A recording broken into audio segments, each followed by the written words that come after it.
This is Tom Fox. I'm the Compliance Evangelist, and I'd like to welcome you to the July edition of 1 Month to a Better Compliance program. This month, we're going to focus on 1 month to better internal controls. This month's sponsor is Workiva, and first, I'd like to have a word from our sponsor. Thanks, Tom. Workiva delivers a modern internal control solution that connects risk and internal control information across the enterprise. The Wdesk Cloud Platform is collaborative, powerful, and intuitive, and optimizes documentation, testing, approval, and reporting processes. The platform is proven to increase productivity and drive better decision-making and is used by more than 2,800 organizations worldwide for financial reporting and ICFR processes. To learn more, visit www.workiva.com. Over the next month, I'm going to explore several topics related to internal controls. We're going to take a look at what internal controls are and how they relate to a best practices compliance program. I'm going to help you understand how to design an internal controls regime for compliance, and then some of the specific internal controls for the functional disciplines within a corporate compliance program. We're going to take a look at the COSO 2013 framework around internal controls and explain how that integrates into your best practices compliance program. I think it'll be a fascinating month for you. We'll certainly explore the area of internal controls in depth. This podcast, 1 Month to a Better Compliance program, is a part of the Compliance Podcast Network. Day 19, COSO's Objectives and Principles, Monitoring Activities. The fifth and final objective is monitoring activities. The framework volume says ongoing evaluations, separate evaluations, or some combination of the two are used to ascertain whether each of the 5 components of internal controls, including controls to affect the principles within each component, are present and functioning.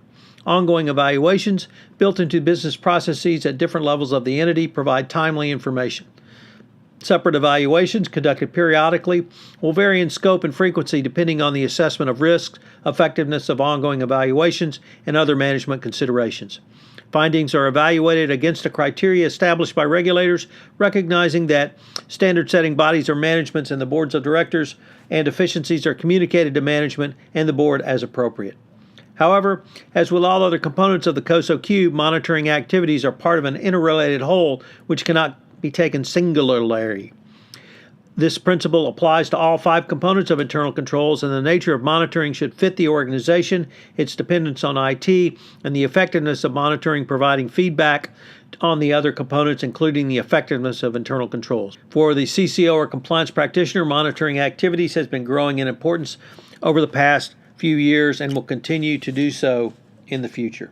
It is important to ensure that internal controls are present in support of all of the relevant principles and the components before launching into efforts that prove internal controls are functioning.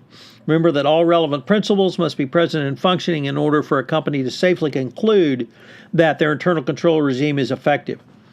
Aligning the design of controls to the 17 principles in order to see any gaps early in the implementation process will help ensure that adequate time to remediate and test for operational effectiveness. The same is equally, if not more so, true for your compliance function. Monitoring activity consists of 2 principles. Principle 16, ongoing evaluation. The monitoring should include ongoing and continuous monitoring whenever such monitoring is reliable, timely, and cost-effective. This incorporates both auditing and ongoing monitoring as well. The reason is simple, that the complementary tools to test the effectiveness of your regime. The same is true of internal controls, but this principle clearly expects your organization to engage in both types of oversight, monitoring, and auditing. For the compliance practitioner, there are several different areas or concepts that you will be asked to consider going forward. A current risk assessment or other evaluation of business change should be considered based upon some type of baseline understanding of the compliance risk. Whatever you select, it will need to be integrated with your ongoing business processes, adjusted as appropriate through ongoing risk assessments and risk monitoring, and objectively evaluated. Principle 17, evaluation and communication of deficits. This final principle speaks to the deficiencies and their correction. It requires a determination of what might constitute a deficiency in your internal controls and who in your company is responsible for taking corrective action and whether there is evidence of this corrective action taken. If this does not sound like Paul McNulty's maxim number 3, what did you do when you found out about it? I don't know what is. Therefore, under this principle, the CCO will need to take timely and determined action to correct any deficiencies which might appear in your compliance regime or your compliance internal controls regime. It will require you to assess results, communicate the deficiencies up the chain to the board or to the compliance committee, and correct, and then monitor their corrective action going forward. I would urge every key internal compliance control in support of these principles should conclude upon management in terms of their adequacy and design of operating efficiency. Monitoring activities should bring both together your entire compliance program and give you a sense of whether it's running properly. Both ongoing monitoring and auditing are tools the CCO and compliance practitioner should use in support of this objective. Monitoring is a key component of internal controls framework because effective monitoring recognizes the dynamics of change within an organization and provides a basis for corrective action as well. It allows you to evaluate the effectiveness of the control as well and the corrective action. Here's the thing that is most important is controls need to be sustainable. You cannot have one that builds solely for a one-off or one-time period and not have a process in place that's going to help you get through all of the periods you need to cover. The controls cannot be a one-and-done job. Companies are going to find their initial approach to all of this is one and done. Well, that's going to be a mistake. There must be a mechanism for communications of controls which do not work and can be easily overridden. From the compliance practitioner's perspective, this is absolutely mandatory.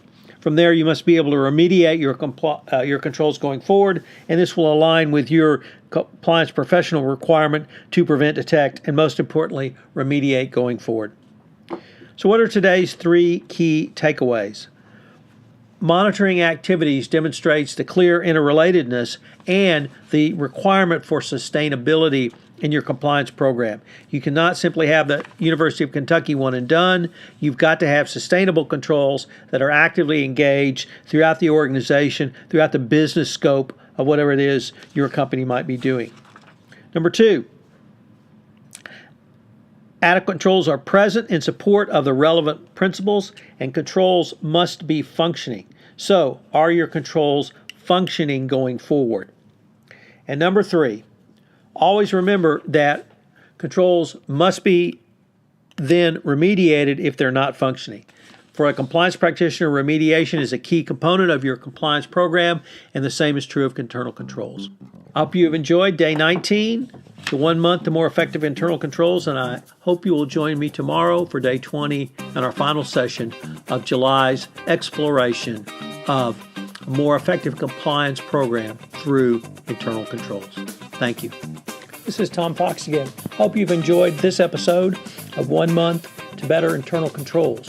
If you've listened to this podcast on iTunes, I would greatly appreciate it if you would rate this podcast, as it would help in our rankings. The word out about the only 1 month podcast series, which enables you to design, implement, and enhance a better compliance program. Also, if you have any questions, please feel free to contact me at tfox@tfoxlaw.com. This is Tom Fox. Thank you very much for listening, and I hope you will join us again tomorrow.